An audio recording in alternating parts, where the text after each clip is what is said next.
What's up, amigos? Commander Jaime here today. Today I'm going to go over what's called a Keter Duke Premium deck profile. So this is going to be a Duke profile using the Keter Sanctuary support from overdress.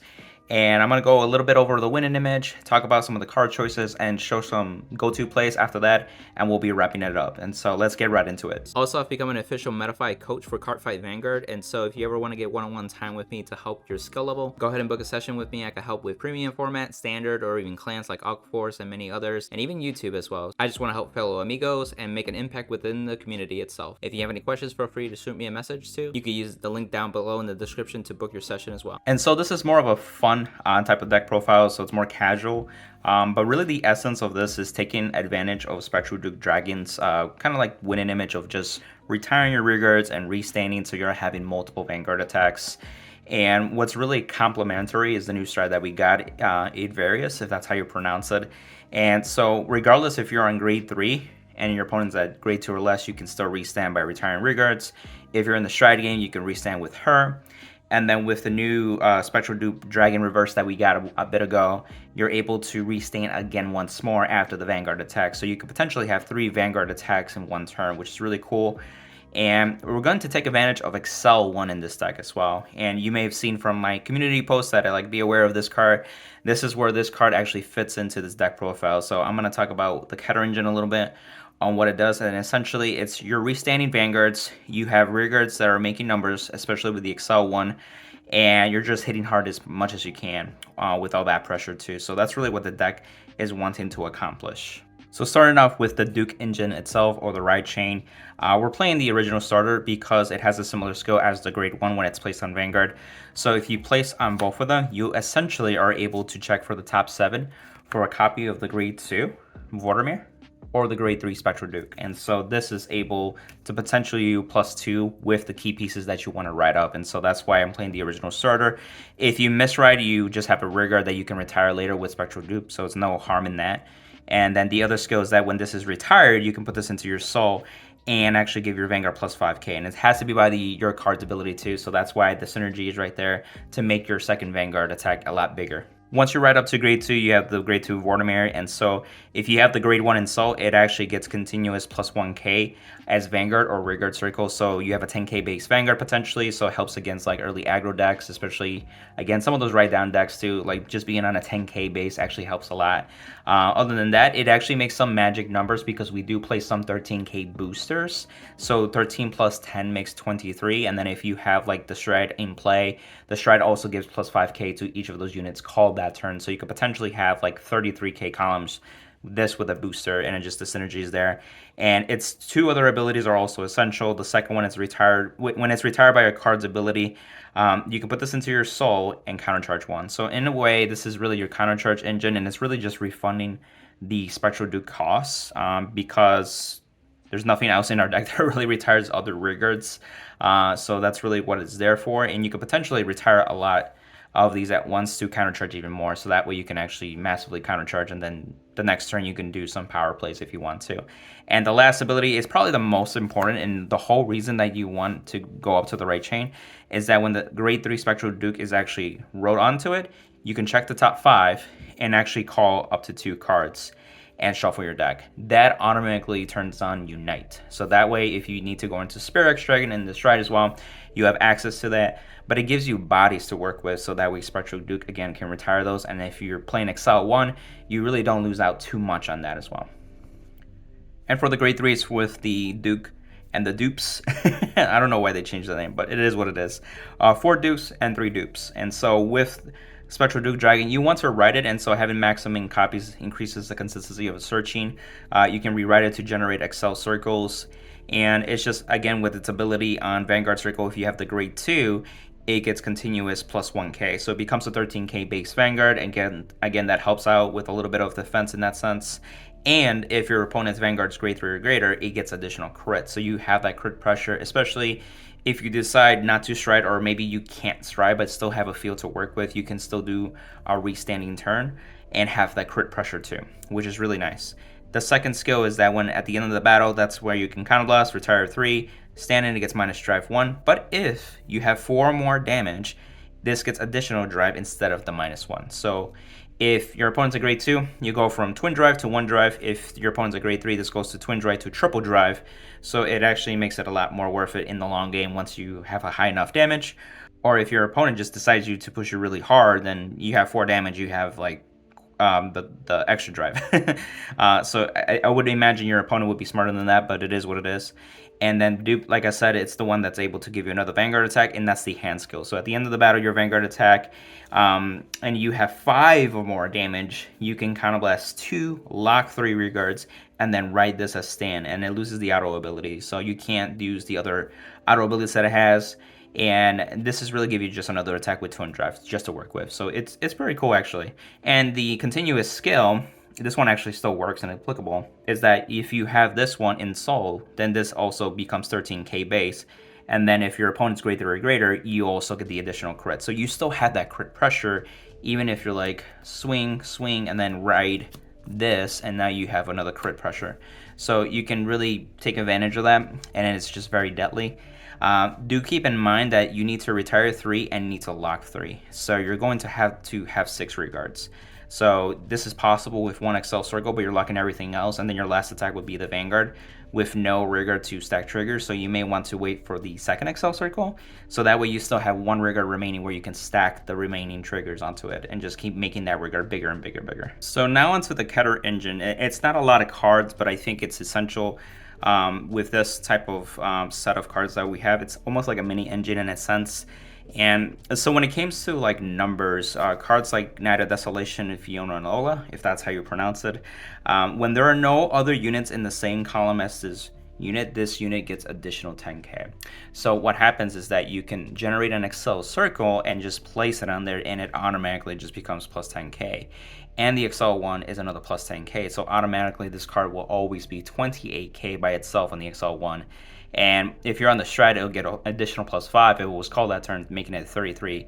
So 28 and 33 by itself actually makes really good numbers in that sense. So that's why I wanted to play 2. It's something that people don't expect to, so you just call it, whether it be during your main phase or during your battle phase, and all of a sudden they're like, wow, that's a really big rearguard just by itself. The other thing too is that you have Silent Sorrow Dragon, and so I still wanted to play some grade 3s because we were playing the top 5 grade 3 searcher, so you're able to kind of like fish for the grade 3s that you need to work with on top of superior calling stuff. But this is where if your other rearguard was retired by your card's ability this turn, it gets plus 10k. So if this is on a regular circle, it's 23, but on the Accel one, it's 33. And then again, if you're on the strat, it becomes 38k. So really big numbers. And ultimately, because your Spectral Duke is retiring 3 rearguards, or your strat is bottom decking 4 rested rearguards, more than likely you're going to have only maybe 1 rearguard left that is standing, and you can stack triggers onto it still. So that's why having like these 1-card beaters are essential. Just seeing one, especially early on, especially since you only have 1 Accel circle until you rewrite again on your next following turn, 1 is really enough. And then you start building like your columns with the other cards that we have, which I'll go over to. And you're probably wondering, why play Kadwala? We've seen this with like Youthberg, we've seen this with the new Minerva in overdress format, but oddly enough, it actually helps the deck a lot too. And so what it does is at the end of the battle, that this unit attack Vanguard, if you have 4 more units, you can Soul Blast 1 and retire this unit. And then look at the top 3 cards of your deck and choose up to 1 grade 2 or greater unit and add it to your hand. Of course, reveal it, of course, and then shuffle your deck. And then if you did not reveal a card, you can just draw a card. So regardless, you're going to get a card back from it, which is really nice, but it retires itself. So this actually turns on this guy without the need of Spectral Duke. So even during your stride turns, you can call this card with your Restanding Stride, or maybe your Spirex, or maybe your Glorious Reigning Dragons, and it's just like you're able to maximize even on the power of this guy. So you may have multiples of these with those strides that can call bodies, and just having one of these like just turns it on. And also, because it retires itself and adds a grade 2 or greater, it can add the reverse dupe. So if your opponent sees that you grab a reverse dupe, they're like, oh my god, he's going to have another Vanguard attack potentially. So it helps with the consistency of that play. So I thought it was really neat. And again, this is 10k base, and with any of the 13k boosters that we have, it makes 23. So again, it hits those magic numbers against force. which is really appreciated too.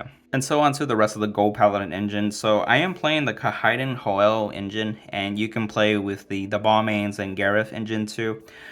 So the reason that I play this set is because of the 13k booster that we have easily accessible with Hoel. So anytime when another unit is called in the same column, this actually just gets plus 5k continuously. And if you have this one that was called, you get a plus 10k, so it makes a bigger column. But this, with any of the 10k grade 2s, like I mentioned, makes 23, and then on the stride it will be 33k columns, and it's just really powerful.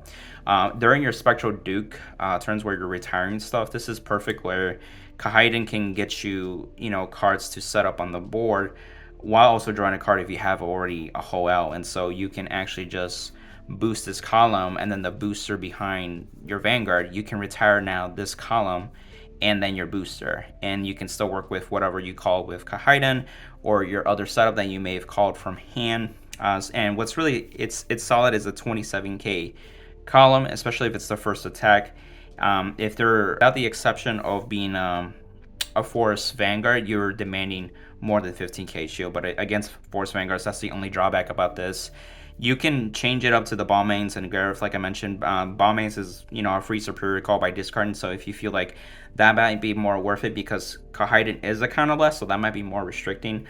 So just do it at your play too. Lastly, for Gorbadoc, and so this is really the top 5 grade 3 searcher. It's get plus 5k when there's 2 or more riggers that would call this turn, so essentially when Unite's on. So this helps the consistency of making sure you have your Spectral Dukes, your Dupes, and then the Silent Solar Dragon as well. You can have your grade 3 heals, so you could survive against better, so it's just really solid card. And again, it makes that 13k booster that we can rely on, or it can be an attacker too, which I noticed too, if you put this on an Accel 1, you're automatically 23.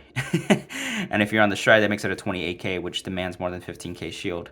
So that's really nice too. So that's why the consistency is there. Do in mind that I'm not playing the Percival or the Aglaville cards. I think Gold Paladin, like, you could play those cards, and that's fine, but just keep in mind that you may be fighting the retirement from the Spectral Duke Dragon, and also you may be running into issues with the restanding stride, because it has the bottom deck 4 where, like, you have Aglavale putting cards into Soul, so you have to be wary of that. And I feel like I just wanted to change, and this was actually recommended by Duke Cardfight too, so I wanted to give credit for him too. Can't forget about that. It was really his idea, like, hey, like, try to build something outside of the Percival Aglavale engine really, and see what we can make work. And we'll just cover the triggers. There's not much to say. Grade 3 Heal Guardians, because they're great in the early game survivability. They're grade 3s that you could pitch to stride if needed to. Then we have 4 crits that let us stride. Remember, you're going to be saving your grade 3s to re-ride, and also your Silent Solar Dragons are going to be the ones that are actually called onto Rigard Circles, so you're going to want to have cards to pitch to stride. That's why even the grade 3 heals are really valuable. And then 3 more crits with the one that goes into Soul. I mean, it's a crit that just helps us in the late game. You don't really need the Soul early on, so you don't have to play the Keter Sanctuary triggers. You can just play the GB1, and that way your Vanguard can get plus 10k. We are playing 4 draw PGs and then the over trigger. You still need some hand advantage, so that's why the PG draws are valuable. And making some space too, you could play the Blitz Order, the Sentinel, but I feel like you rather have the other units that you superior call, and then orders just don't play along nicely that way. And plus, you would rather, if you're doing Slay Me, it calls to the Guardian Circle, so the Blitz Order doesn't work that way. The Blitz Order is actually played through the Order Zone or whatever it's called, so you actually need the draw PG to be able to perfect guard with Slay Me, the G guard. So be mindful of that, and plus you just appreciate the extra draw. The over trigger is like another form of a draw, but it also can give you more drive checks. You're building a field, so more than likely you're going to have drive checks on your Rigards, which can be more threatening. You could take it out and play more crit if you want to, and play Ultima. So that's another option you can do, especially if we play Cadwella. It just helps the consistency of getting like a potentially copy of the Vanguard that you have, and then you can Ultima a lot more easier that way. So you can mess with that idea too as well. Onto the stride zone. So we are playing Idvarious, 2 copies, 3 Spear X. You can actually mix ratios if you want to, 2 and 3. It's just really up to you how you feel like you're going more into. Restanding stride, very great. You have the bottom deck 4 to be able to restand. This goes Twin Drive twice. And then also you can call up to 2 rear guards during that battle phase as well. So you can get more attacks with your rear guards. And then of course, if you want to capitalize like Kaiden, for example, or if you play the ball mains, you can extend more attacks.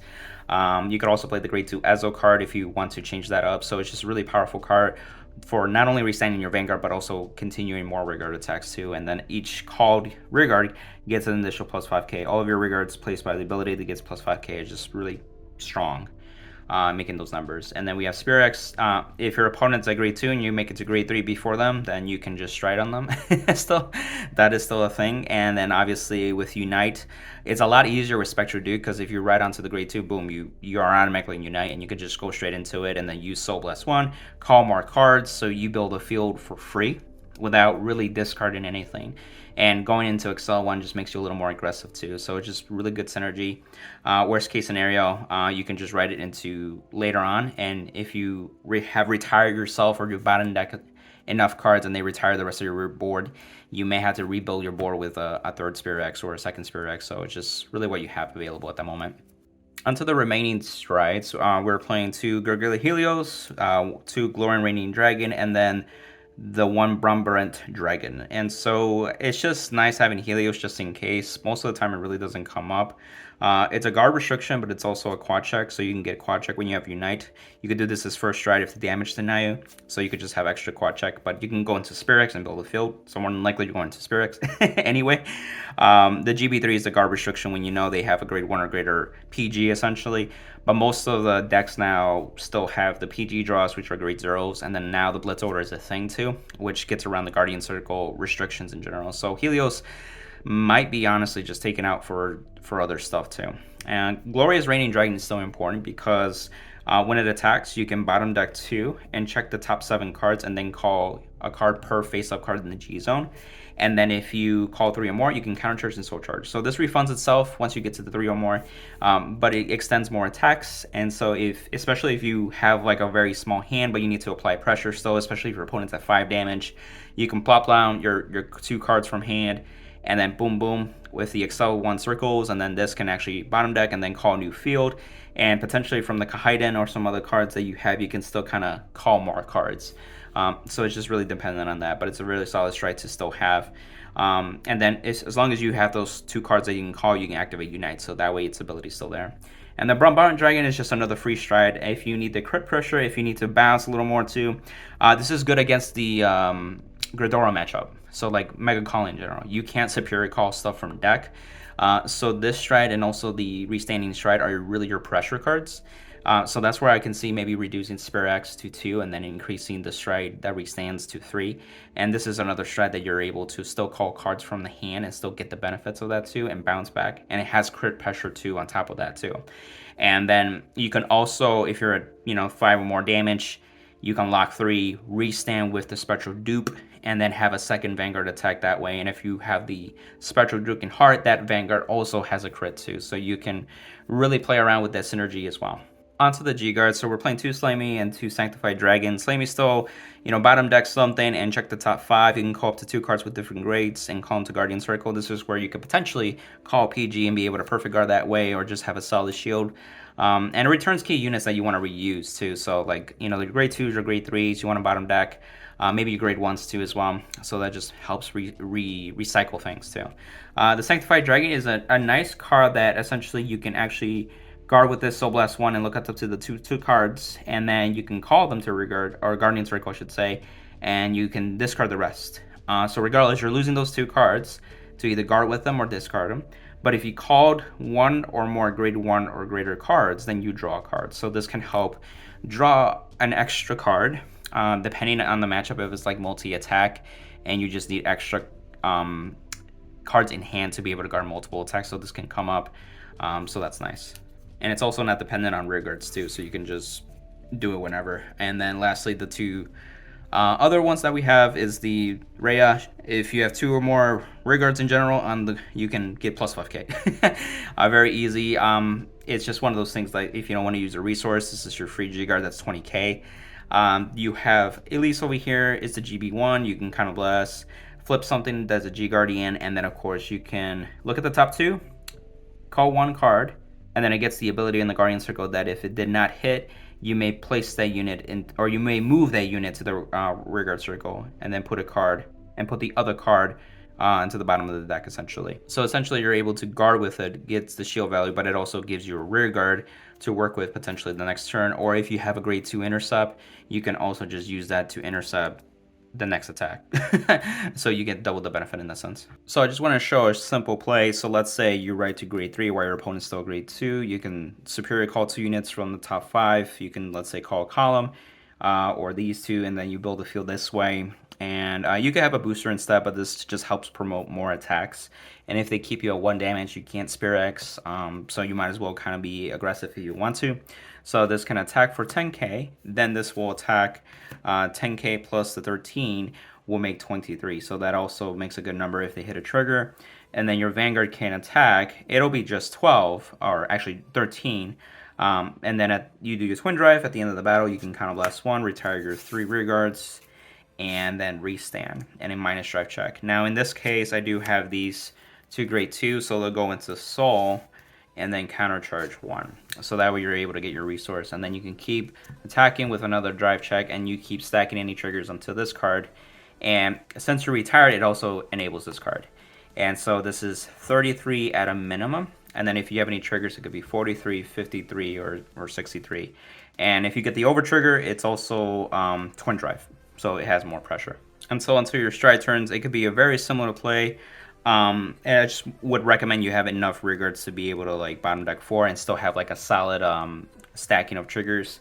So even if you have a card like Cadwella, for example, you can attack first. This will be a minimum of 23 because of the skills. But again, if they were called this turn, then they'll get +5 for each. So this is 33k. Use the skill, you Soul Blast 1, and then this will actually grab something from your deck. Then you can attack with the Hidden Column. Again, this is 27 by its own, but with this could potentially be 37.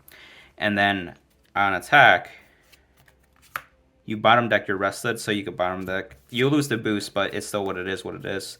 And then if you want, you can call to more rearguards. And so you can, let's say you call these 2 just to have bodies.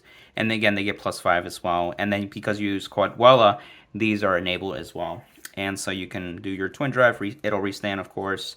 If you feel like you need a poke, you can poke and then attack again for more pressure.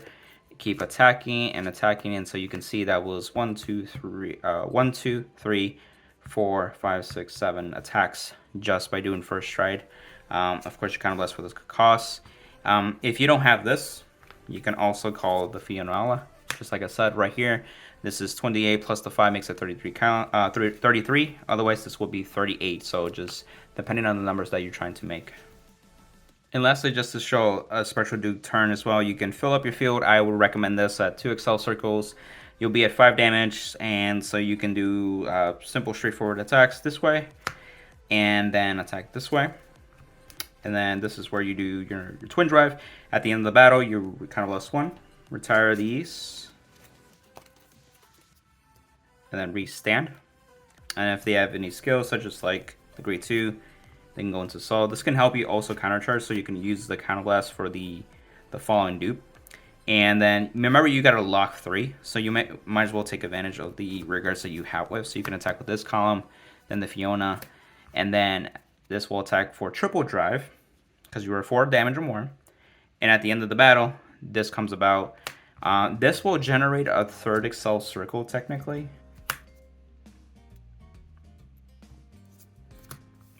While locking these, and then this can attack for normal Twin Drive. Again, this would also have crit. These all have crit. And then keep stacking any triggers onto this rearguard still power. Again, minimum 33k, and then it's just going to keep stacking triggers. I hope you enjoyed the deck profile. It's really a different type of deck. It's more fun, and it just uses some of the Keter Sanctuary cards into the actual Gold Paladin decks. I know, like I mentioned, there's the Aglavale, there's the Percival. You could play those cards. But my friend Duke Cardfight, he said like, well, let's try something else that's different. And this is what we came up with, and I think it's one of those decks that I wanted to show off for a little bit while. I was trying to see if there's anything else I could tweak with it, but I felt like it was just enough to have a starting template for anybody that wants to mess with the ideas. Again, like I mentioned, you can replace some of the strides, change the ratios if you want to. You can play the Balmains and the Gareth instead of the Kayed and Hull engine too. It's almost the same thing, just different pros and cons. So just do it to your best judgment. And also, as a quick update, this is before I go to Worlds too. Worlds is January 28th, 2023. So I'm excited for that. I'll be actually playing a different deck. This is more of a fun deck. But I'm excited that, so those who are new to the channel, stay along for the journey. There's going to be more premium content coming from as well. And then there's definitely going to be a premium deck profile after Worlds, since I'll be playing in the premium format. And I'm also a Metafy coach as well for Cardfight Vanguard. So if you want to increase your skill level, feel free to book a session with me. You can also check out or even ask questions if you have any questions too before you book your session. I'm more than happy to answer any questions too. Just want to help out the community wherever I can. And again, if you want to support the channel, use the affiliated links with Trading Cardman, TCG Player, and 50 Card Shop as well, all at the bottom. And thanks again for watching. Like, subscribe, comment down your feedback. What are your thoughts? What do you think of this build? Do you guys want to see more type of builds that are a little more casual and fun for the premium format? Please let me know. I'd love to hear your feedback and engage. And on to the next one. See ya. Bye.